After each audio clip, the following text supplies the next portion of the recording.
So it looked like DiJonai Carrington just got booted from the Dallas Wings. DiJonai, your game was stinking in the mud, and the Dallas Wings wanted nothing to do with you going forward. Wanted nothing to do with you going for, what do you even call a player so problematic that referees need security backup? D. Carrington of the Dallas Wings just sent Sierra packing to their most controversial player, and honestly, it's about time. This is the same player who poked Caitlin Clark in the eye during the playoffs, injured her own teammate Paige Bueckers while trying to hurt Jessica Shepard, and caused such chaos during a Chicago Sky game that officials literally called for security after 4 flagrant fouls. This season alone tells you everything you need to know about why Dallas couldn't wait to get rid of her. If you want Carrington out of the league, then comment. Fire Carrington, let's go. DiJonai Carrington couldn't keep her hands clean either. Would stand out of headlines on the internet. She was always in headlines, punching players in the eye. And then we have to remember, she nearly injured Paige. Like, everybody forgot about that. Y'all remember when she nearly injured Paige, nearly took her whole knee out? Like, we got to remember all of those things transpired during this basketball season, man. I'm here to tell you, they made it their business to get rid of her. Before we dive into how Carrington got booted from Dallas, let's first break down why Dallas let her go in the first place. You know what separates a tough defender from a dangerous player with intent, and Dean Carrington's highlight reel reads more like a medical report than a sports montage. Let's start with the incident that put her on everyone's radar, that infamous Caitlin Clark eye poke during the 2024 playoffs. It left Clark with a black eye and the entire basketball world questioning what they had just witnessed. DiJonai, DiJonai, you're always in a dirty play. DiJonai, DiJonai, once again, here we are today. Oh, DiJonai, DiJonai. Picture this, Connecticut Sun versus Indiana Fever, first round playoff game. Clark goes for her signature shot and Carrington moves in to defend. But what happens next is anything but a typical defensive play. Carrington's hand makes direct contact with Clark's face, specifically targeting the eye area. The impact is immediate and unmistakable. Clark's head snaps back from the force and she instantly clutches her face in obvious pain.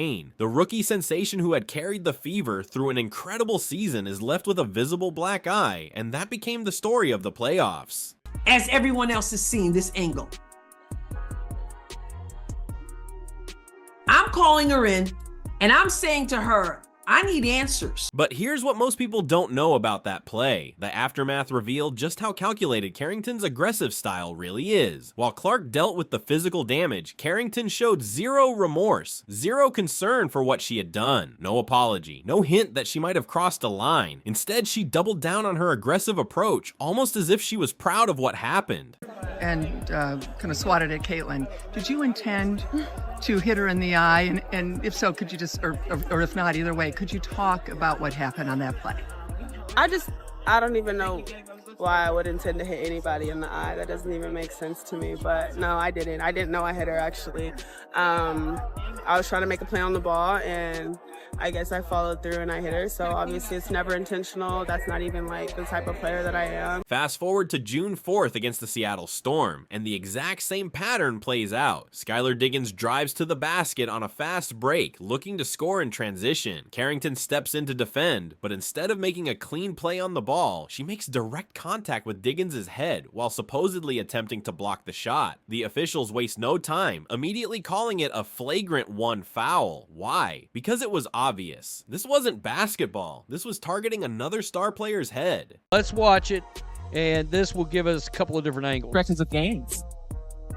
There's your tip. Diggins, who's still fast, gets down the floor, buries it, draws the foul, but is shaken up.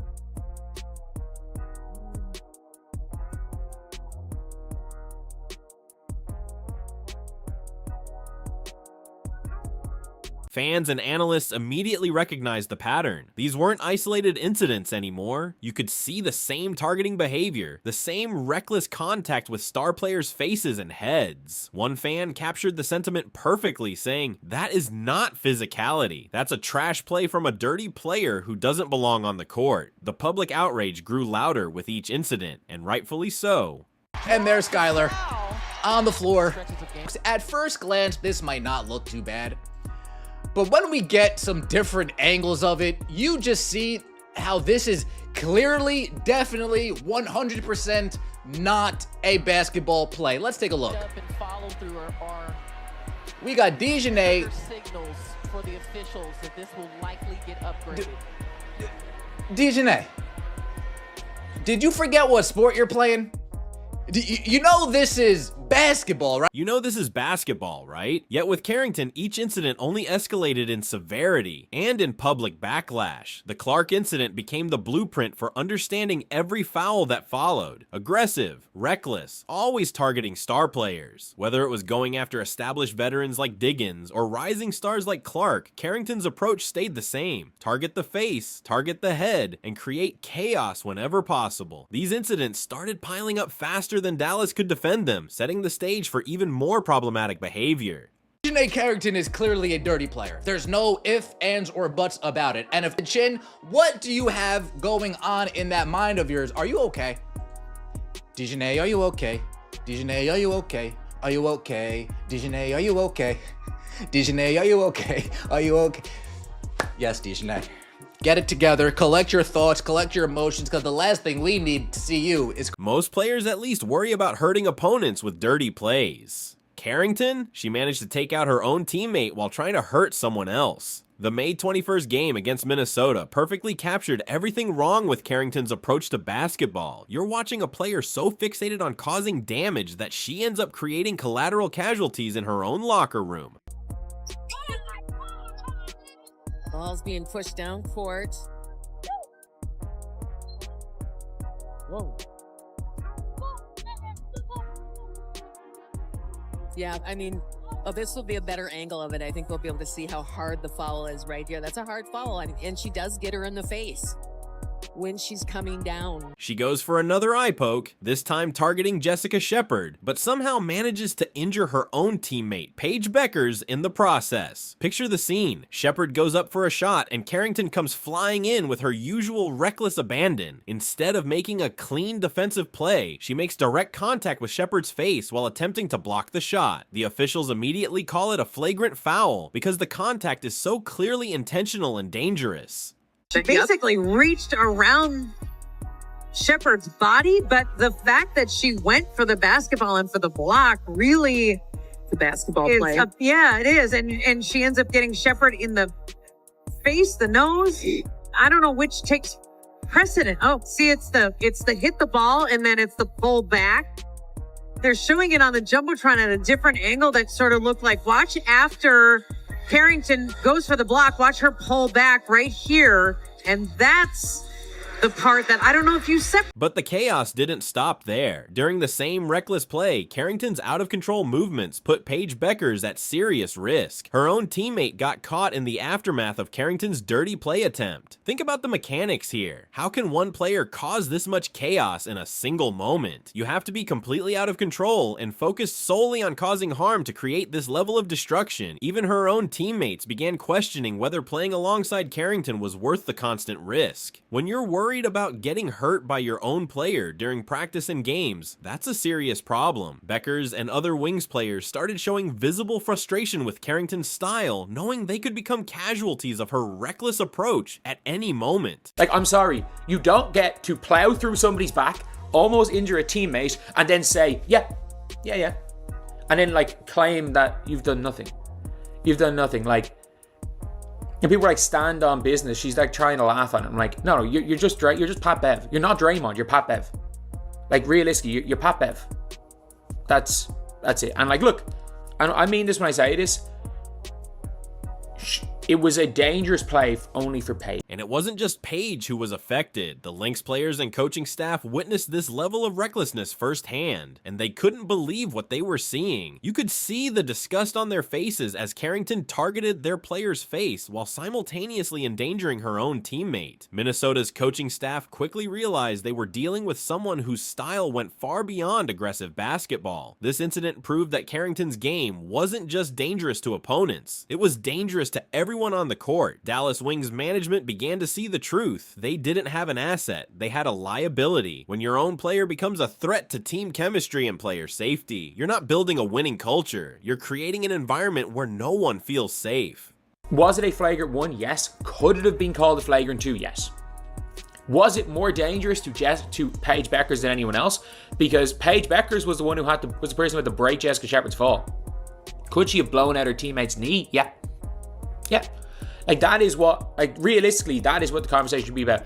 Because she wanted the Kiki Iriafen viral meme. Because as soon as she did it, look at what she does as soon as she did it.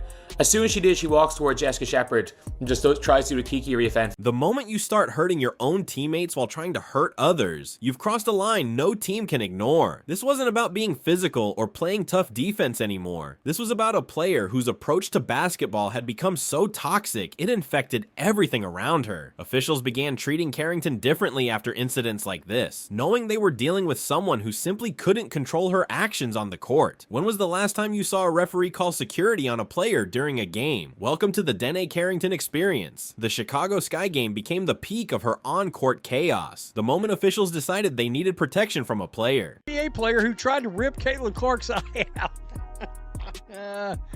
Zach Dean over at Outkick, hilarious. They tried to rip Caitlin Clark's eye out, has security called on her by ref. That's right. The referee had to call security on DiJonai Carrington. I can't say I'm surprised. I mean, hell, who wants to catch a stray eye gouge, a scoopage of the eyeball out, watching your eyeball roll across the floor because somebody's mad at one of your calls? The Dallas Wings have just lost to the Chicago Sky, 97-92, and tensions are running high. But what exactly happened in that post-game exchange that made a trained official feel unsafe enough to call for security? The confrontation between Carrington and referee Roy Goldbean escalated so quickly that Goldbean made an unprecedented decision in WNBA history. The specific sequence of events shows just how far Carrington's behavior had spiraled out of control. Whatever was said in that conversation created such an uncomfortable, hostile atmosphere that a professional referee, someone trained to handle heated exchanges with players, decided he needed backup. This wasn't about a player being upset over a call. This was about a player creating such an unsafe environment that security intervention became necessary. Check this out right here. The specific sequence of events shows just how far Carrington's behavior had spiraled out of control. Whatever was said during that conversation created such an uncomfortable situation that a professional referee, someone trained to handle heated exchanges with players, decided he needed backup. This wasn't about a player being upset about a call. This was about a player creating an atmosphere so hostile that security intervention became necessary. This out right here. Yeah, you see this guy right here? Right in this Gentile area. Let me just, you see this guy? The ref asked this dude to step out here. All right. Now, Cheryl Swoops wants this referee fired. She wants him fired. Look, he felt something. He felt something was amiss. Of course, Cheryl Swoops is defending DiJonai. Other players and coaches watched in complete shock as security was called on a player during a basketball game. You could see the disbelief on their faces. Nobody had ever witnessed this level of dysfunction in professional basketball. Players who had been in the league for years said they had never seen anything like it. Carrington's reaction on social media only made the situation worse. She wrote, "Security when I'm literally having a civil conversation is insane. Mind you, he called the security over there." Her response showed zero self-awareness about how her behavior was perceived by officials and fans. Because if your idea of a civil conversation requires security backup, that says everything about your approach to communication. When I'm literally having a civil conversation is insane. Mind you, he called the security over there. Her response showed zero self-awareness about how her behavior was perceived by officials and fans. If your idea of a civil conversation requires security backup, that says everything about your approach to communication. DiJonai Carrington, we are not even 10 games into the season. There are more times than not of DiJonai playing dirty, get a flagrant foul. Oh my goodness, DiJonai, what's wrong with you, man? Is this what your coaches condone? Is this what your coaches, like, Christy 2.0, whatever you want to call this coach? I mean, are we condoning? This incident became the final straw for many fans who were already fed up with Carrington's antics. They had watched her poke Caitlin Clark in the eye, target Skylar Diggins' head, and even injure her own teammate. Now they were watching her create problems with officials that went far beyond the game itself. Her 4 flagrant fouls this season had been building toward this exact moment. Each incident revealed a pattern of escalating behavior that officials could no longer ignore. The league's tolerance for her conduct reached its breaking point the moment referees started calling for security during routine post-game interactions. When referees need security back up to handle you, you're not playing basketball anymore. You're creating problems that go way beyond the court. This wasn't about competitive fire or a passion for winning. This was about a player whose behavior had become so problematic that trained officials needed protection from her presence. Dallas Wings management finally realized they had to make a move. It said breaking, Dallas Wings DiJonai Carrington has been traded to the Minnesota Lynx in exchange for Diamond Miller, Carly Samuelson, and Minnesota 2027 second-round pick, the team's sources has confirmed. After months of defending the indefensible, the Dallas Wings finally did what everyone saw coming. They shipped Carrington out of town. The trade to the Minnesota Lynx brought Diamond Miller, Carly Samuelson, and a 2027 second-round pick back to Dallas, while the Lynx got, well, good luck with that. Now that's crazy, because last time we seen DiJonai Carrington interacting with Minnesota players, y'all remember this on Stud Buds, right? Listen. Just watch your step. Okay, well now we're even because your dog's shit and piss in our room. Oh wow. We're even. Hey, all right, one more thing. Hey, I love how direct you are. Where's Courtney? It's time to go. Come on, bitch. Just watch your step.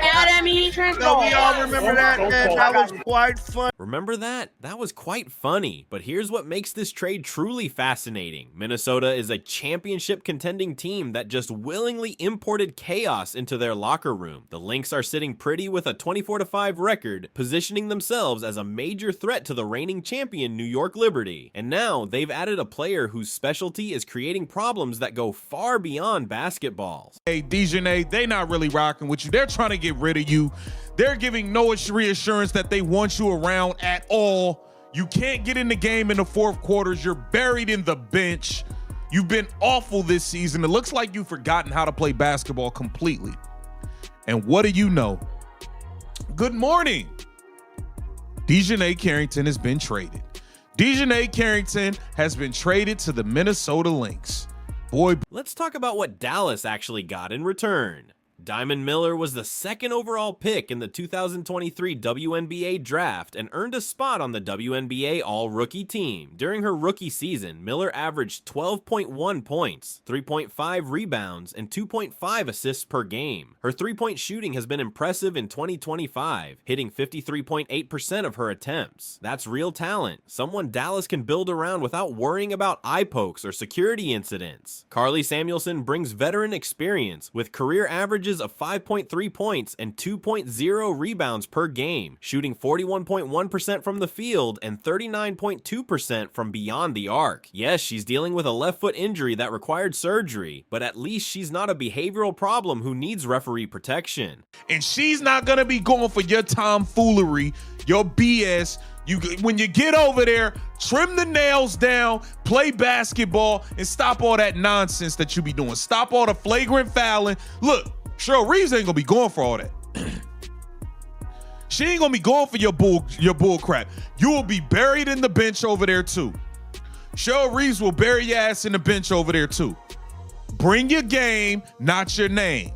Bring your game, not your fake fame. Not your fake fame. Dallas fans are celebrating this trade like they just won the lottery. You can feel the relief across the entire fan base. They're finally free from the constant drama and embarrassment that came with defending Carrington's actions. No more explaining away dirty plays. No more justifying why their player needed security called during games. Analysts keep saying Minnesota coach Cheryl Reeve is the one person who can fix Carrington. Let's be real. Some players are beyond fixing when their problems run this deep. Reeve Reeve has built a championship culture in Minnesota, but even the best coaches can't fix a player who targets opponents' faces and creates hostile situations with officials.